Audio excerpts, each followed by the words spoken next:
First, tell me, how's President Trump doing so far?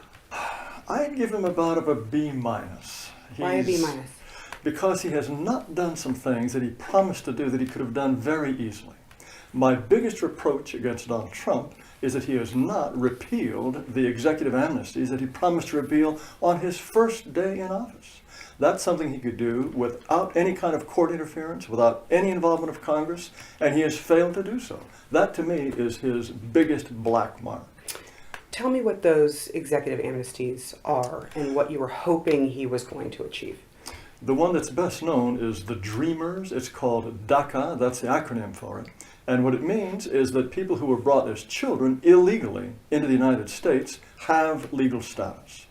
I don't think that they should be treated any differently from illegal immigrants, which is what they are. They are recipients of stolen goods, if you will. They did not come into the country under their own motivation, but they were brought here, and they are here illegally, and they should be treated as illegal immigrants. Obama decided that they should be treated as essentially legal residents. And he did this by executive order, which I think was unconstitutional. Donald Trump called it unconstitutional, and he could revoke that executive order simply by signing a piece of paper, and he promised to do that his first day in office. And that didn't happen. That didn't happen, and it doesn't look like it will happen. Let me ask you, in a perfect world, in your perfect world, Yes. when Donald Trump became the candidate, and then obviously became the president, but when he became the Republican candidate, Yes. what was your biggest hope? I supported Donald Trump because the effects of his policy would be to reduce the dispossession of whites. That is, to slow the process whereby whites become a minority in the United States. I never had any illusion that that was the reason for his policies, but that is the effect the policies would have had, expelling all illegal immigrants, taking a hard look at Muslim immigration and perhaps stopping it. Also, building a wall to prevent any further illegal immigration. He was going to look at and attack birthright citizenship. I mean, most Americans just don't think it's right if a rich Chinese woman comes to the United States, has a baby, and is now the mother of a U.S. citizen. Or if a pregnant Mexican woman manages to get across the border and has a child for free on our dime in the United States and becomes the mother of a U.S. citizen. He promised to go after those things. He has done nothing about birthright citizenship, and he's waffling on the wall, which was his real signature issue when he was on the campaign trail. Unhappy with him? Disappointed? What are the feelings that you have about what's happened so far? I am disappointed in Donald Trump. Now, of course, he's vastly better than the alternative, which would have been Hillary Clinton. Hillary Clinton would have been beavering away, trying to legalize every single illegal immigrant, not just the ones who came over as minors.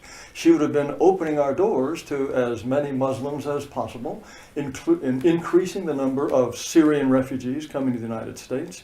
She would have been welcoming Muslims as wholeheartedly and as warmly as she possibly could. So there's a real difference. But Donald Trump could have done much better, and perhaps he will, but he is certainly falling down on the job as far as I'm concerned at this point. What is your vision for America when it comes to race? I don't want my children and my grandchildren to become a minority in the nation that their ancestors built. They're likely to become a despised and hated minority at the way people are being indoctrinated now to think that whites are responsible for everything that's ever gone wrong for non-whites anywhere in the world, any time in history. Just as in Israel, Israelis have a right to maintain a Jewish minority. In Japan, the Japanese have the right to maintain a Japanese majority. It's the same for Nigerians. It's the same for practically every non-white country. It's only France, for example. If the French wish to remain a majority, they're somehow hateful. Likewise, what is wrong with white Americans wanting their people, European stock, to remain a majority in the United States? We'd never voted to be dispossessed. We never voted to be swapped out and replaced by another people. This, to me, is a great injustice. But the answer to that is the Native Americans who never voted to have the whites come over. So what do you say to them? Because ultimately, they're brown people, right? The history of the United States is a terrible catastrophe for American Indians. No one would deny that. But if their dispossession was a catastrophe for them, why is our dispossession a good thing? But it was a choice, right? coming over to this country was a Yes, choice. it was a choice for the American Indians initially as well. But yes, we came here. Now, of course, the American Indians were slaughtering each other. They were taking each other's territory. It's not as though they were pristine and pure in terms of... Right, so were the Europeans, though, to be fair. They've been Yes, at war yes, for a very long yes. time. That has been the way human beings have operated up until really the 19th century. And when European consciousness really dominated the world, we decided, well, that's not such a good thing. And we gave up our colonies in the 20th century. It is really European thinking that established this rule that you should not invade and take other people's countries. But what is happening in the United States today is a peaceful invasion, a non-military invasion, which white Americans have the power to stop, but have been psychologically disabled and are unable to say, no, sorry, this is a country that our ancestors built for us, and we wish you well, but you must flourish in your own countries. Whites are unable to say that, and unless they are able to retrieve that capacity, they will be essentially shoved aside by others who have a very vivid sense of their own demographic destiny and will reduce us to a minority. And the same thing is happening in all white countries at a greater or lesser rate. Why is that a bad thing? Do you wish to be displaced if you are a national majority? Why do the you think you'd be Japanese displaced? displaced? Yeah. At what point is it legitimate for whites to decry a policy that is making them a minority, when we're only 25% of the population, when we're 5%, when we're 0? Why is it wrong for whites to wish to remain a majority, just as the Japanese wish to remain a majority in Japan? The Japanese know that their society will change in dramatic ways if they were to let in every Pakistani, every Iranian, every Filipino who wanted to come in, just as American society is changing. It's changing in ways that in their bones, whites do not care for, and that is why they move when the neighborhood turns Mexican or black or whatever it is. They dare not say so. And the United States is increasingly becoming a nation in which it's full of those neighborhoods where whites do not wish to live. Is this a good thing for them? It's not a good thing, but they have been browbeaten and terrorized to the point where they dare not express their deepest sentiments on this subject. Let me ask you about that, because expression obviously in this country is a right. People are supposed to be able to express themselves freely. Yes. I want to ask you about your ideology. I mean, do you think that the ideology of a white country or white supremacist is something that's actually creating the problem of people being unhappy with you and fearful of you? First of all, I completely reject the term white supremacy. White supremacy presumably means the idea that whites are to rule over people of other races. I have no wish to do that. I don't know anyone who wants to do that. I simply want the opportunity for my people, people of European origin, to be left alone so that we can pursue our own destiny. You don't think that's happening already? You don't think that's happened? No. If we become a minority, our destiny will be taken out of our hands. The ideology of the United States today is anybody can come. The United States is up for grabs. If it becomes a majority Hindu country, or a Muslim country, or an African country, who cares? Because anybody can become an American. If it becomes a majority Hindu, or Muslim, or African country, it will no longer be the nation that my ancestors built and had in mind to give to their children. Obviously, it's changing in ways that I consider to be in the detriment of my people and my culture, and we deserve a destiny just as we have a heritage. I want to ask you about young people. Certainly. Do you think college campuses, for example, should be integrated? I believe in complete freedom of association. If a private university wanted to have a campus only for blacks or Asians or only for left-handed duck hunters, that should be their business. A government institution cannot discriminate in that manner. Private institutions, I believe, should absolutely have that right. But on college campuses today, there is a uniform view of whites, that whites are the devils of American and world history, that we are to blame for everything that's ever gone wrong for non-white people, for women, for homosexuals, anywhere, anytime. This is a poisonous ideology. And this is why so many young whites who are part of our movement are hopping mad. I think that sometimes they express themselves in intemperate ways. But when you have been raised, right from kindergarten on, being told, you people are bad, you have no right to be proud of who you are.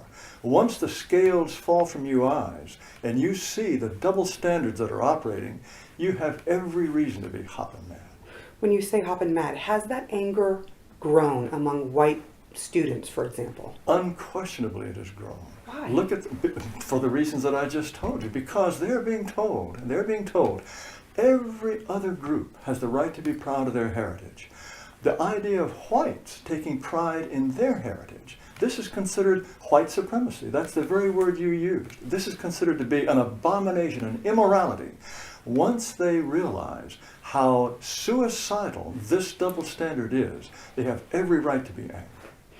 When it comes to the double standard, I will tell you, I never learned that all white people were devils and that they're the creation of everything bad and they've ruined everyone's life in school. Where are you getting that from? Oh, look at accounts of what's being told on campuses. Check your white privilege.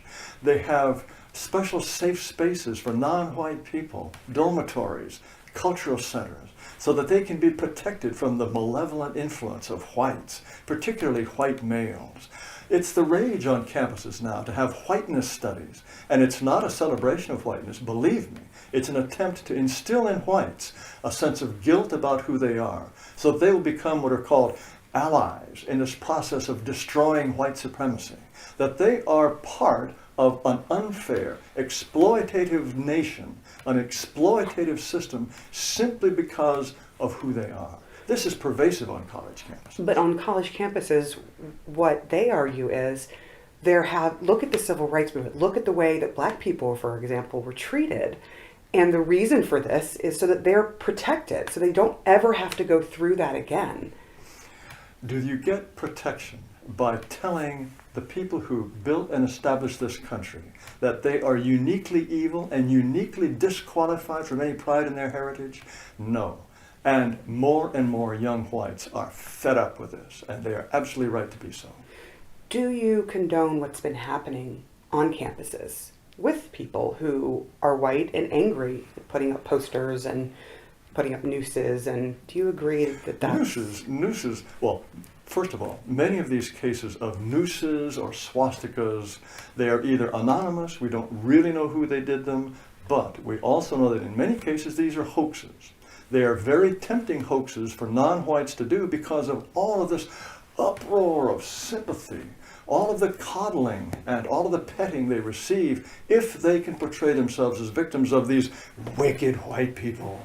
So the temptation is overwhelming. Many of these have been proven to be hoaxes. But you just said that, people who are white are raging mad. They're angry about what they're seeing. But they are expressing themselves for the most part on the internet, not in any kind of direct way. They're putting up posters. And what do the posters say? Be proud to be white. The posters are innocuous. Don't feel guilty about being white. Is that a hateful expression? That just is a perfect example of the double standard. If Mexicans put up posters that said, be proud to be Chicano, or Asians said, be proud to be Asians, wonderful, good ethnic pride. When white people do it, oh boy, that's a perfect example of the double standard. I want to ask you about Donald Trump. Do you think that his election to the office of the president, do you think that Donald Trump's election has inspired people who do want to see this country as a country that is dominated by the white race? I don't think that it has really inspired anybody. In fact, the fact that Donald Trump himself has been accused of white nationalism, white supremacy, all the names in the books, I think that has made people, if anything, a little bit more wary because they know that the media, all of these watchdog groups are on the lookout for anything that could have the slightest whiff of white supremacy. I've been saying these things for 25 years and longer. Most people in our movement have been saying these things. The fact that Donald Trump is a better alternative to Hillary Clinton does not mean that the atmosphere has changed in any particular way to make it easier for me to say the things that I've been saying. There are numbers that dispute that, though. They have seen more people reporting incidents of hate crimes, for example, Oh, hate crimes. on campus? Many of these are hoaxes. Many of these have been prompted by solicitations by the Southern Poverty Law Center. They came up with this huge list of alleged hate crimes. None of them verified. None of them even checked by the police. None of them even reported to the police. This idea that there's some sort of raging wave of hate crimes on campuses around the country, if you look into the numbers in any detail, you'll find that this is probably fraudulent. And the best publicized cases, an assault on a subway, for example, a woman who'd been knocked down, these things that became nationwide news, every one of them turned out to be a fraud.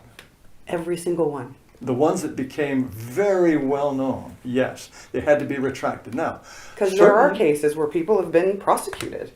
there are certainly a few cases, but there have always been cases of that kind. Whether or not the election of Donald Trump has made them more frequent or not, I think that is a very debatable point. I know that the media love to have this idea that Donald Trump has unleashed the demons of American society. I don't see that at all. Our movement has been growing well before Donald Trump. And with Donald Trump or without Donald Trump, more and more whites are recognizing that they are being asked to do something that is ultimately suicidal. Whatever he says, whatever he does or does not say, that will not change. Our movement will grow because we have a correct understanding of history and human nature, and what we're doing is absolutely morally irreproachable. Do you think that President Obama inspired people to join the movement, the white power movement? Not really. I would say something like Black Lives Matter. That has been much more of an impetus. Let me correct you though. White power. You talk about white supremacy, white power. These are loaded terms. They make us sound like unhinged people. All we want is to be left alone. All we want is an opportunity to build our own communities that reflect our own nature. And we don't ask for anything special. We want black people, Asian people, Hispanic people. We want all of them to have an opportunity to build their own societies that reflect their particular nature. Nobody talks about black power anymore. That's obviously a militant movement. People talk about blacks being allowed to establish their own institutions if they wish, or to take part in institutions they want to take part in. And believe me, if people wish to mix it up and have all sorts of different neighbors of different races, fine. I'm perfectly happy for them to do so. Most people don't. And all I'm asking for is an opportunity for us to be left alone. Don't you have that opportunity? How are you not left alone? How am I not left alone? The U.S. Justice Department, under Obama and under every other president up to him, has been very diligent about trying to integrate neighborhoods. They want Section 8 houses here. They want integrated schools there. In the workforce, even if you're a private employer, you can't have an all-Asian workforce if you want to. The United States government has been very, very diligent in trying to get people to mix together. What the government should do is recognize that most people prefer not to mix. And if they prefer not to mix, that is a perfectly legitimate and moral choice, and they should not be prosecuted or persecuted for that. So you're talking about all-white schools. You're okay with all-white neighborhoods, all-white businesses. If they wish to be all white, they should have that opportunity. But that's how you want to live, correct? That is my preference, is certainly majority white. I'm not talking about any kind of 100% purity, but this reflects the desires of the vast majority of whites, whether they will admit it or not. We are all supposed to be celebrating diversity, but look at the way white people and non-white people live. Do all the white people you know, do they have a multicultural experience day in, day out? No. They prefer to live in white communities. Churches, American churches, are a perfect example.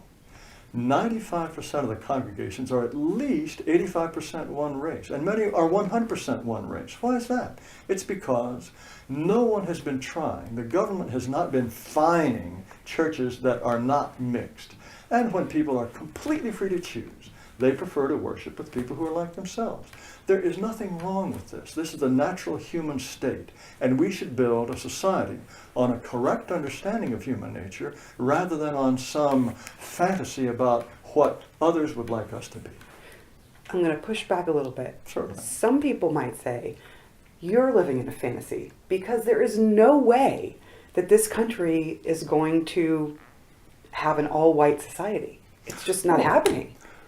You may say so, and that may be true, but I still have a duty to my ancestors who had a conception of America and an obligation to my children who I think would be happier in the kind of America I envisage, to at least have some portion of the United States where we can be us. Only we can be us, and we have the right to be us, even if that's just in a small part of the United States. I do not believe that my civilization, my people will survive if we continue to import everyone from all around the world, and this idea that America is up for grabs, that people who are going to grab it are not going to the people who will carry my culture and my institutions and my people forward in any meaningful way. How would that work? I mean, where would black people go, for example? Black people could be in a place where they could affirm their identities. I think that it's not impossible that the United States could end up having enclaves that were recognizably white or Asian or Hispanic. I'm not sure what the future will be, but if the future continues to be a prolongation of the present, if the future of the United States is South Central Los Angeles, or if it's Detroit or Newark, then there is no future for my people. When it comes to, when you talk about your people, do you want to live in a society that is not integrated at all? That is the preference of most people, and that's what makes most people happier. If you How can you say that? Because look at the way they behave. What is white flight but an expression of that very phenomenon? What is the fact that you have suburbs of Atlanta and Washington, D.C., where you have very well-off middle-class blacks who prefer to live among other blacks? They could buy a house in this neighborhood. This neighborhood is largely white. If you've got the money, you can certainly move here. But most black people who have the money to live in a nice neighborhood, they would prefer to live in a black suburb. And God bless them. This is natural and normal. I don't know anyone like that, just so you know. I know Well, nobody like that. The go to neighborhoods Atlanta. I live in are integrated. Go to Atlanta. Go to Prince George's County. Most integrated neighborhoods in the United States are probably transitioning from one race to another. You have many neighborhoods in California, for example, in which blacks had been living, Hispanics have come in, and blacks no longer feel comfortable, and they're moving out. But that's They partly don't want because of gentrification. There's an affordability issue that happens as well. Oh, So there's boy. lots of reasons. If you are living in an area, if you're living in a black area and you have many Mexicans come in, it's not as though all of a sudden the rents are going to go skyrocketing. No, it's a question of oil and water. There have been many black activists who've complained about this. We just can't mix with these people. They don't like it when whites come in, they don't like it when Asians come in, they don't like it when Mexicans come in, because they have a certain texture of their neighborhood that they prefer that reflects their unique sensibilities. And that's as it should be. Do you agree with the term hate crime? Some of these things that we talked about before happening. Do you see things like some of the things, for example, happening on campuses? Do you see those as hate crimes? First of all, give me a good, concrete, verified example of what you would call a hate crime on a campus. So recently in Washington, someone threw a rotten banana at a black student, and there are bananas that have been put all over the campus that seem to be signaling the first African American president of the student body. Would you consider this, should this be a crime? Or is this I'm an asking expression you. of, I don't consider it a crime. I consider it very rude. I wouldn't condone that kind of activity, but it's obviously not a crime. Whereas you can probably get expelled for doing that. If you were to say, on the other hand, if you were to teach a course in which you explained that all whites are racist and only whites can be racist, that would be just fine. I think that's wrong. That's another expression of freedom of speech. But I think that is just as damaging as throwing a rotten banana at somebody. What would you consider hate crime? And are you worried that this country is getting more and more and more polarized? It's inevitable that the United States become more polarized because the whole project of multiracialism is doomed to produce polarization. Multiracialism has worked to the extent that it has because whites have been basically lulled to sleep. Many whites have been told, oh, celebrate diversity, even if diversity means your dwindling numbers and dwindling influence. Many whites have gone along with this. More and more they are realizing that celebrating diversity means that their culture is being displaced, their people are being displaced, and they are realizing that this is the road to nowhere. So, what is happening in the United States today is increasingly what is inevitable whenever you try to get people of different races to mix. There is no peaceful, happy, kumbaya, multiracial nation anywhere. It has worked as well as it has here because we are a rich country and because whites have essentially dismantled any sense of their own legitimate interests. As they reconstruct a sense of their legitimate interests, yes, there will be tensions, but without those tensions, my people are doomed to oblivion. When it comes to teaching some of these ideas, I mean, are you okay with your ideas or groups like yours going and recruiting on college campuses, trying to... Of course, why not? Why not? Any group wants its ideology to proliferate. What is wrong with people who believe what I believe, and as I said, I believe we are entirely in conformity with history and human nature. What we do is morally irreproachable. Why should we not seek more adherents? When it comes to more adherents, you talked about people getting more and more agitated, particularly white people getting very agitated with what's happening in the country. Yes. Do you think recruitment is going well? Yes. When it comes to young people? Oh, yes, yes, yes. Unlike ever before. I've been involved in this for more than 25 years. And I am constantly impressed by the number of young people who are completely wide awake on the subject of race, who are not bamboozled and intimidated by all of this nonsense of diversity being our strength. Diversity is a weakness. Diversity is a source of tension. And the whole idea that whites are those who have caused harm after harm, damage after damage to everybody else in the world, they're sick and tired of that, and rightly so. The number of young whites who are waking up to racial reality is unprecedented. Why do you think that is? Why now? Why now? Because it is much, much easier for a young white person to find an alternative point of view. It is happening now because it's much easier for a young white person to find an alternative point of view. All they need to do is find an internet site just a few clicks away that explains in very clear terms what they may have been feeling in an inchoate way but has never been expressed clearly for them. The internet has changed everything.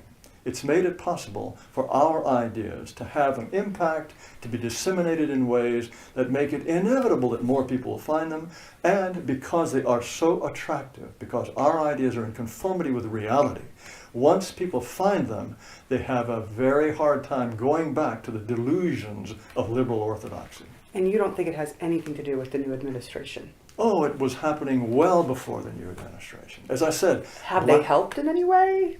Oh, the Donald Trump presidency, as an alternative to a Hillary Clinton presidency, did suggest that at the political level, the United States might change in encouraging ways. Yes, that was a very encouraging thing. The betterment of white people. Oh, to slow this process of our dispossession, which is all I'm asking. Slow this down. I don't want to be a minority. And the fact that we had a president who was implementing policies that would slow this process, indeed, that was encouraging. And the fact that he was elected, that too was encouraging. But the rise in the number of whites who see race in intelligent, undeceived terms, that was growing well before Donald Trump ever came along. That being said, black people also feel like their wokeness, their awakening, is also happening now. Right, right. And that's why you have this Black Lives Matter movement. Black Lives Matter has been built on what is to me, and what is to a majority of whites, a completely delusional understanding of what happened in the Trayvon Martin case, for example, the Freddie Gray case, the Michael Brown case. All of these instances, when you look at the details, and the government, even under Barack Obama and Eric Holder, found that in all of these cases, there was essentially legitimate self-defense. Black people refused to understand that. they insist that white policemen are basically cruising around the country looking for black people to kill. This is nonsense. The huge majority of whites understand that this is nonsense, and if 50 years, 60 years after the civil rights movement, black people are still rioting, what this says to white people is this whole multiracial experiment has failed. We need something new, and we offer something new. There are cases, for example, what about an officer shooting someone in the back? Oh, occasionally these things do happen, and that person, I'm sure that officer will be sent to jail for a very long time, as he should be. Do you think only black people are ever shot in the back? There are many white people, unarmed white people, who are shot by police. Maybe they were threatening, maybe they were not. Nobody cares about that. It is only when the victim is black, when the perpetrator is white, that there's a huge national stir about this. If a black officer shoots a black criminal, nobody's interested. It is all so racially polarized, so racially biased in terms of the reporting, that inevitably whites realize that this is a game that is rigged against them, and they have had enough of it. Are you angry with what you've seen and how the country is going? If I were to be angry, I would be angry against white people. White people who have let this happen. White people who have changed our immigration policies to let in the whole world. Elite white people whose lives are not the least bit damaged by the change in the composition of our neighborhoods, of our public schools. White people who don't send their children to schools where you have to have 15 interpreters at the PTA meeting. White people who don't live in neighborhoods where you can't play baseball on the baseball diamonds because the Mexicans are playing soccer. White people whose lives are utterly unaffected by the diversity they claim to celebrate. It appears your life is unaffected by that. And how many people can afford to live in a neighborhood like this? That is exactly the point. All of these elite white people who claim that they favor multi-this, multi-that, and who live in their private enclaves that are overwhelmingly white. Where did the Clintons move to after they left the White House? Chappaqua, New York. The great champions of diversity live in about as white a place as you can possibly find this side of Iceland. And black people would call that white privilege. Well, it's a privilege, yes, to live in a kind of neighborhood that white people, because they build attractive neighborhoods, have built. My point is that whites should not have the privilege of living in the kind of society their ancestors built. They deserve that privilege. What I'm saying is the people, the white people, who are most enthusiastic about promoting diversity for the poor slobs who live in trailer parks, they don't. Forgive me. Okay, that's good. What I'm saying is that the elite whites, who never suffer from the effects of diversity themselves, are saying, oh, it's so wonderful, when it affects those who cannot escape from it as they escape from it. Those people are contemptible hypocrites.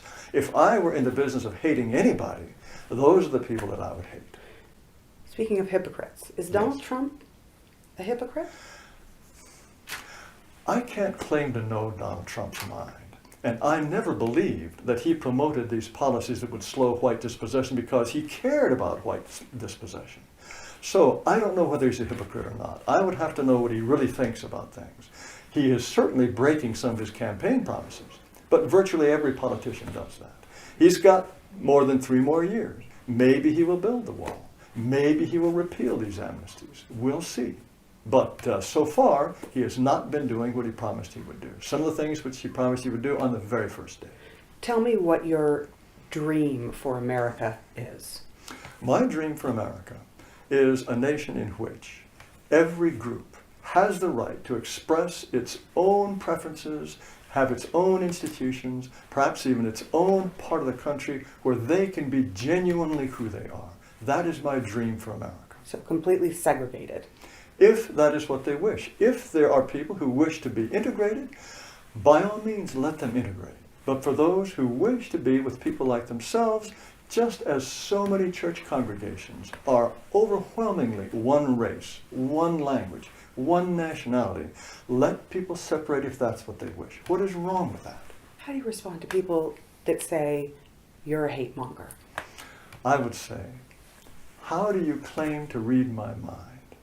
All I'm saying is I want a chance for my people to survive and prosper. What is hateful about that? Is it hateful for Nigerians to wish for their country to remain Nigerian, or Egyptians to remain Egyptian? Again, Israel has the right to remain Jewish. Is that because Jews hate everybody else in the world? No. They want their people and their culture to survive. That's all I want. To call me a hate monger, this is utter nonsense, and it's an attempt to say, don't pay attention to this guy. He's unhinged. He's motivated by passion or irrationality, whereas all I want is the survival of my people. There is history that says that your people survived and thrived on the backs of slaves in this country. Do you think we invented slavery? Do you think Of course not, but you certainly profited from it. We abolished slavery. We had to go to the Africans and say, cut this stuff out. There are many places that still practice slavery. Do you think really the wealth of the United States depended on slaves? Canada is just as wealthy as the United States. New Zealand is just as wealthy as the United States. I do think the history shows that the United States depended on slavery. They helped build the White House. The slaves in the South kept the South poor. If slavery was such a wonderful, productive thing, why was the South not the richest part of the country? It held back industrialization. The myth that somehow the wealth of the United States depends on slavery, that is yet again a calumny. Again, it's again another attempt to make white people feel bad. And if blacks are such a uniquely productive, enterprising, hardworking group, why is it that black countries and black places aren't the most wealthy in the world? There is no way this idea holds water at all. You don't think black slaves had anything to do with the building of this country? Of course they did. They were told by whites, do this, do that, and they did it. Right, and they weren't paid for that. Irish laborers would have done it, and Irish laborers... Not for free. Irish laborers would not have had to be raised from childhood. They would not have had to be kept in old age. In fact, there were many northern analysts who came down to the South and said, you've got a completely inefficient system here. Get rid of these black slaves. Hire Irish navvies. Hire them when you need them, fire them when you don't. Right, but hiring them requires you to pay them. And that is how people make money. They didn't have to pay the labor. No. Right? The idea that slavery was some uniquely productive system is completely wrong. Anyone who has analyzed the economics of slavery understands perfectly well that slavery held the South back. Would you not agree that the southern parts of the United States, certainly up until the Second World War, maybe even the 50s and 60s, were the poorest part of the country? Why is that, if slaves are so productive? Apparently, the slave owners were bad businessmen. They were bad businessmen because they had this idea that slavery was a great thing. And they were trying to hold on to it. It's free labor. Yes. Right? Well, free labor, it's not free. It's not free when you have to maintain old slaves in old age, raise them from infancy. It is not a productive system. Again, look at the external evidence. If slavery was so productive, the South was poor.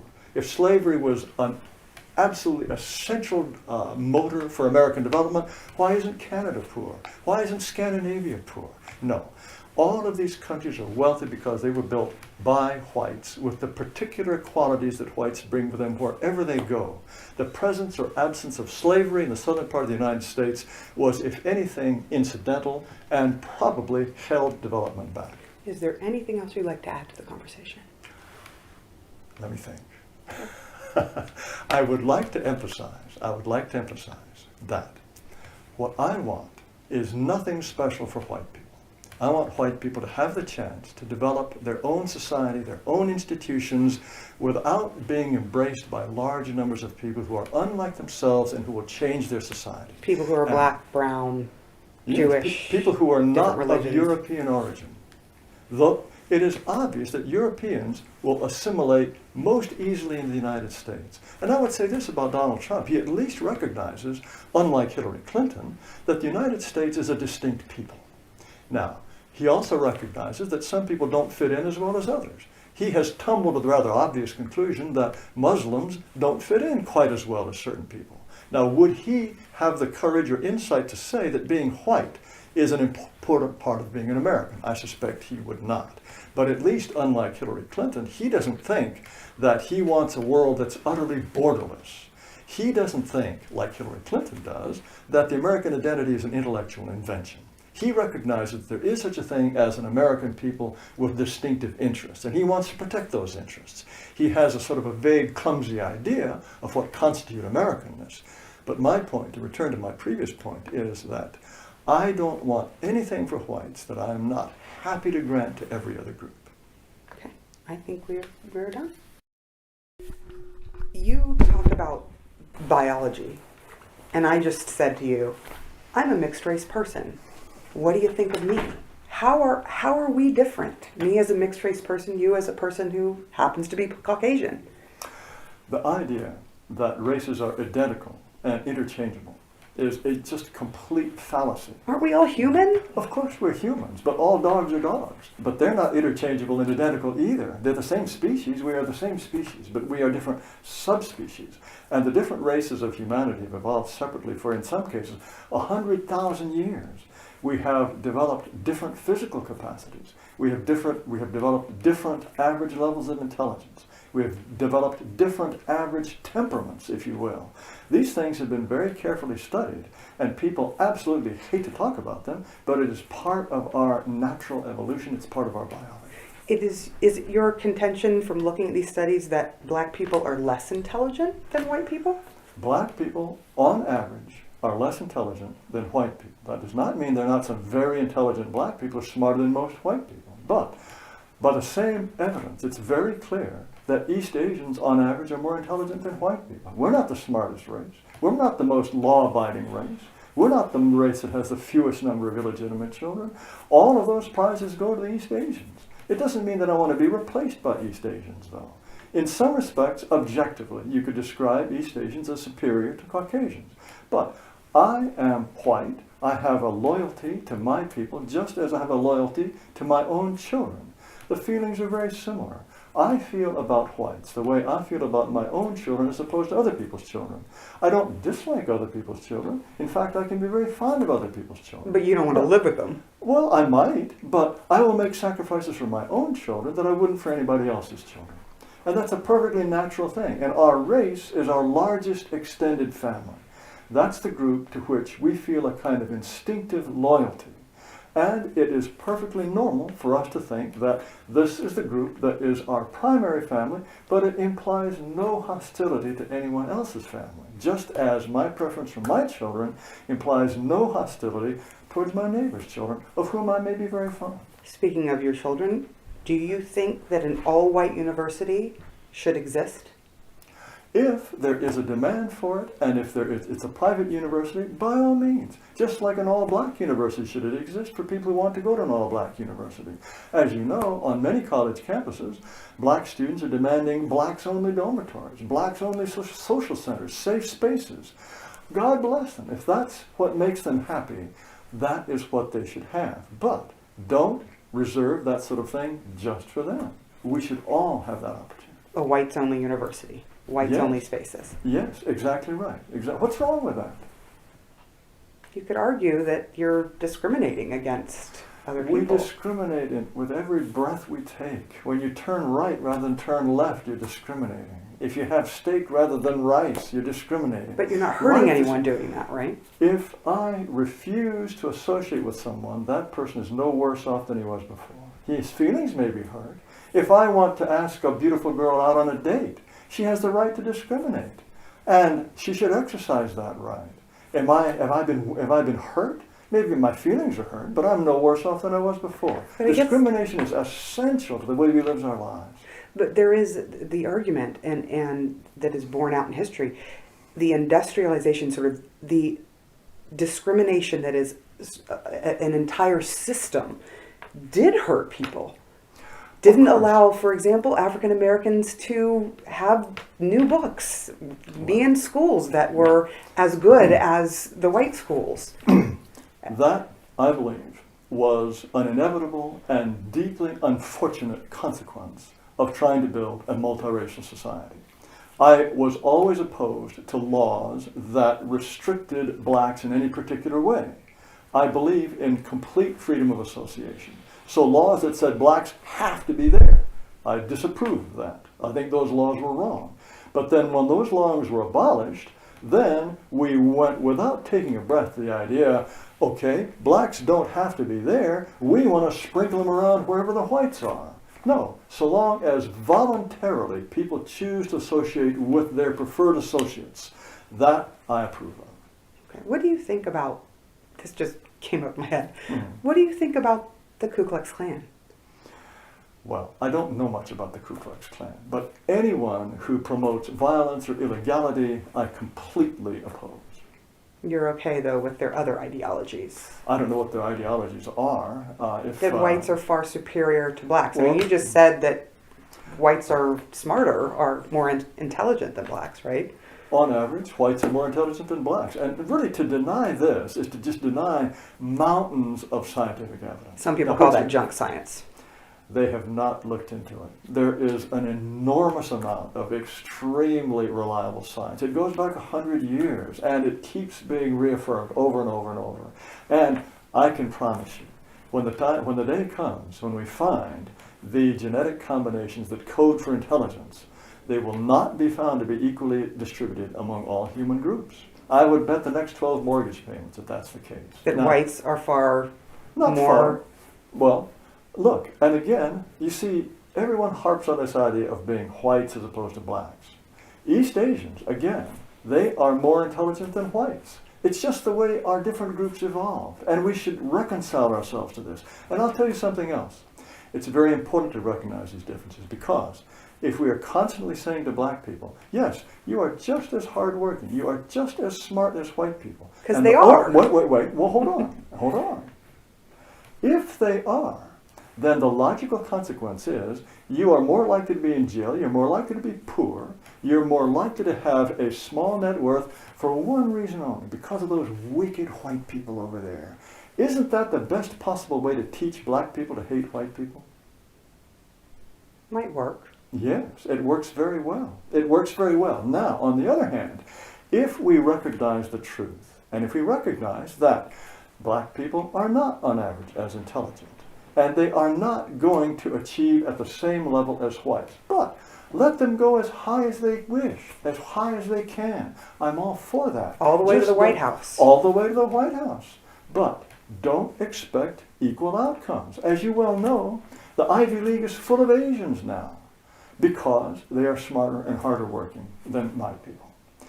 But nobody says, oh, this is horrible, we're being discriminated against. Because deep in their bones, white people at universities recognize that Asians, if you go to a class and it's full of Asians, they'll drop out. They go, oh, I don't want to compete with these guys. They know they're going to do better. They have a sneaking suspicion they're probably smarter. We don't So make a this, big deal you don't about think this is nurture versus nature? No, no. You think it's nature? Good cultures don't just drop from the sky, and the lucky people get the good ones. In fact, there's a very important study called the Minnesota Transracial Adoption Study, in which they took black infants that were given up for adoption, raised in middle-class white families, the idea being, okay, if it's all nurture, then by the time they're 16, 18 or something, they'll be performing at exactly the white level. In the early years, there was an effect. IQ for young children is malleable by environment. By the time they're 16 or 18, they were operating at almost exactly the average level for blacks in Minnesota. No, it is nature. Nature is a powerful, powerful thing. And you find this in all sorts of adoption studies. Identical twins given up for adoption, reared in completely separate households. They are almost identical people, despite how different their nurturing environments were. Okay, I think we're good. Thank you. Okay.